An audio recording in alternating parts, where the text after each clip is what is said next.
punch of the series against Jalen Brunson and New York. And through the whole first half, Allen, it looked like they were going to do it. Obi Toppin with the slam. It really was a party there in that first half, and it was once again the same formula. They were getting turnovers, turning them into points instantly, and it was demoralizing to the Knicks. Look at these leak-outs and breakouts and just how fast this team gets into transition, literally the Pacers. Yeah, the Pacers had a 13-0 run in that second quarter. Their lead would swell to as many as 20, and it looked like it was going to be just a walk in the park from there. But the Knicks would cut it.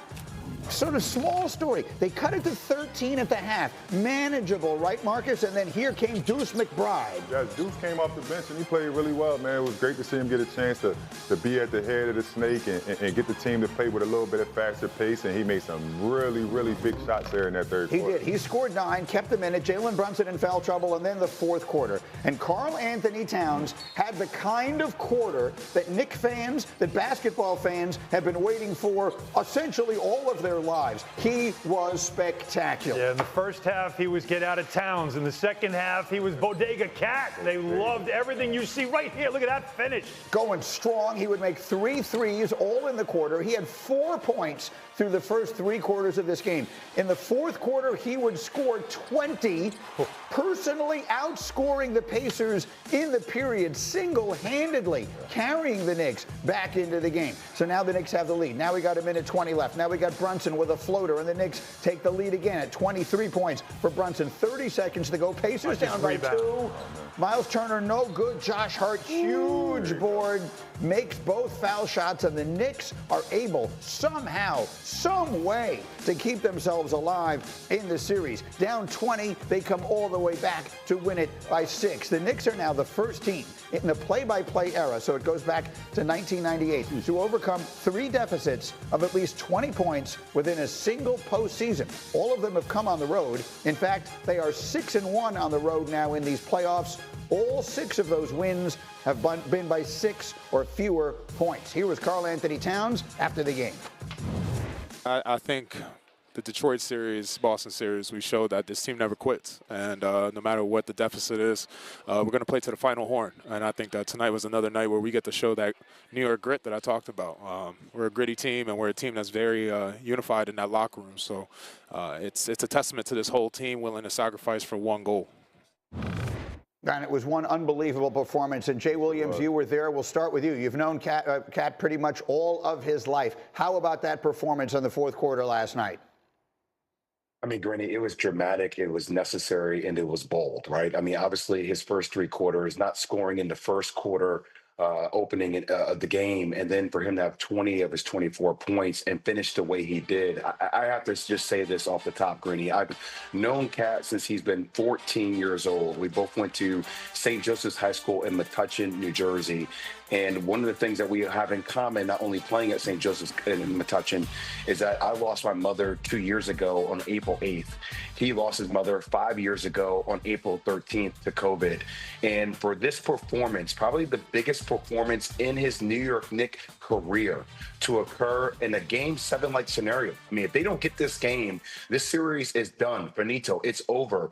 For him to have this type of performance on Dominican's Mother's Day, and then dedicate that performance to his mother, it literally gave me chills. I think we saw the best version of Cat in the fourth quarter. Now, this needs to be repeated, but the Karl Anthony Towns we saw in the fourth quarter with Jalen Brunson on the bench, that's the Karl Anthony Towns that can play for a world championship team if he can continue to play this way. That's really well said. And look, the bottom line of it is if he doesn't have that fourth quarter, this series is over in every meaningful way. Marquis, if you watch the performance, he does it from deep as he is able to do. He's aggressive taking it to the basket. What did you see specifically in his game in that fourth quarter? I seen the whole arsenal, Greeny. I mean, I seen the things that Cat has to do for them to win. Yesterday, he put the team on his back. He hit 6 buckets, had 4 points going into the fourth. I didn't think Indiana did a great enough job on him to be able to close that game out. And I think Cat just said, I'm just going to let it fly. The Big Bodega is back, man. Big Bodega is back. Hey, listen, he had a chance to be able to show who he was in the fourth quarter. Jalen Brunson was out with foul trouble. They took Mitchell Robinson out, which I thought was a great thing. That opened up the floor for him. So now he was able to drive it and get passing lanes. He was able to stretch the floor. And then he got a little crafty up top. with the step back three. He was in his bag complete, and this is what the Knicks fans was looking for. When Jalen Brunson is struggling, you have your second superstar to step up and can't deliver. That's why you trade for him. That's exactly why you make a move like this, is for what the unique skill set that he brings. Now, keep in mind in the playoffs, we have seen this before. Game 6 against Boston, he was fantastic. Right. Game 4, he was fantastic in those games. It's the other games that fans get frustrated, the first half performance where you get frustrated. But he looked like what you were just talking about. They made the lineup change. They bring Mitchell Robinson into the starting lineup because they want to get more rebounding. They want to get more defense because the opposing teams have been picking on Karl Anthony Towns and pick and roll. But that also is now an adjustment in how you play with a big man who's now going to sit in the paint. Now, he has played with Rudy Gobert in Minnesota, so he's kind of had that guy in the dunker spot. But it's a different look. But taking him off the floor and leaving Towns out there, with the lineup they had on the floor, when you consider that it's DeLon Wright who hasn't played a lot, it's Landry Shamet hasn't played a lot, there was no one else to carry the offense but him. He had to do it, and he came up huge when he was needed most. Jay, Will, you were there. The first take is, as I happened over here in their meeting this morning, I have no problem whatsoever taking their question and supplying it to ours. Was this a game that the Knicks won? Or was this a game that the Pacers gave away? I felt like we asked that question all the time when the Knicks were making those comebacks against Boston. The Pacers basically had this series dead to rights in the third quarter of this game last night, and they let it get away. How did you see it in the building? I mean, it kind of felt like Cat just took the game over, Grady. And I was really shocked to see with Brunson and Karl Anthony Towns in foul trouble that the game plan wasn't to continuously attack those guys on the offensive end. There were so many times, and I know that the Pacers play fast and there's a ton of continuity in the way they play, but I thought they missed key opportunities to hone in a little bit more in ISO basketball to attack those individual matchups. But look, The Pacers not forcing turnovers, too, was critical. The Knicks had carried the ball better in the fourth quarter, only 2 turnovers in the fourth for the Knicks. But I got to give all hats off to Karl Anthony Towns in this performance. And also Jalen Brunson, there was a play that we'll talk about later where in game 1, he tries to make that play, Alan Hahn. Remember we talked about that. He tries to make that pass to OG Anunoby. OG, ends up losing the ball. And in this game, down the line when it mattered the most, Jalen Brunson did not make that pass. He managed the game. He kept the ball in his hands. He made those 2 free throws. Game over. It was a phenomenal performance. I give my cap off to the Knicks in this one. So the Knicks played deeper last night. For those of you who don't follow it, the Knicks played 9 guys substantial minutes. But there's an old expression, right? Necessity is the mother of invention.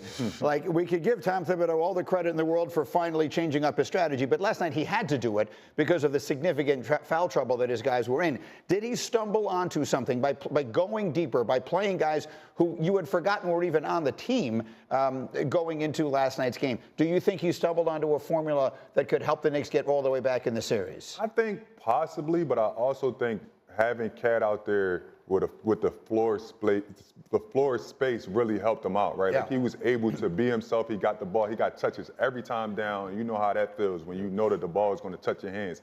In the first half, Mitchell Robinson was in his way. His game is inside out, and he couldn't just sit out there and settle for threes.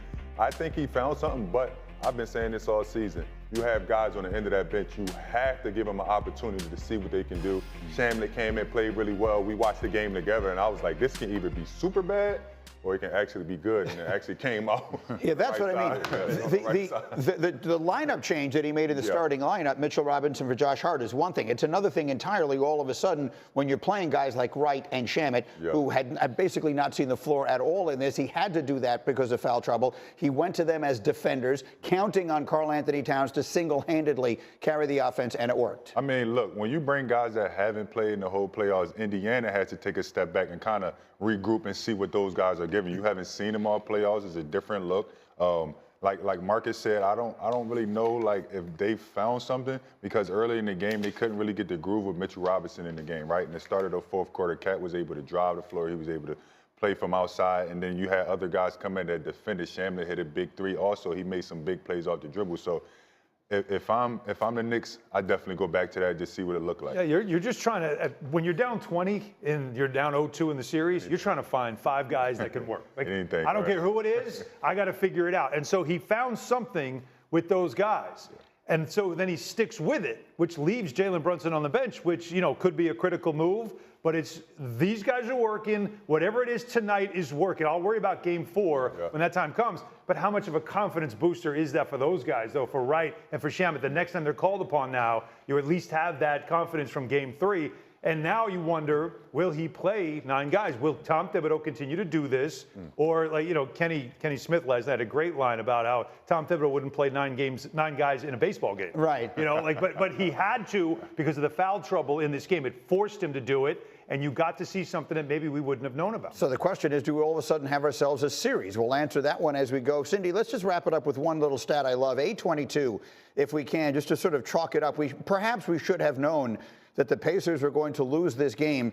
File this under weird but true. The Pacers have now hosted 4 playoff games on the same day as the running of the Indy 500, and they are 0-4 in those games. Putting up bricks in the brickyard. Call that one a trend, my friends. We got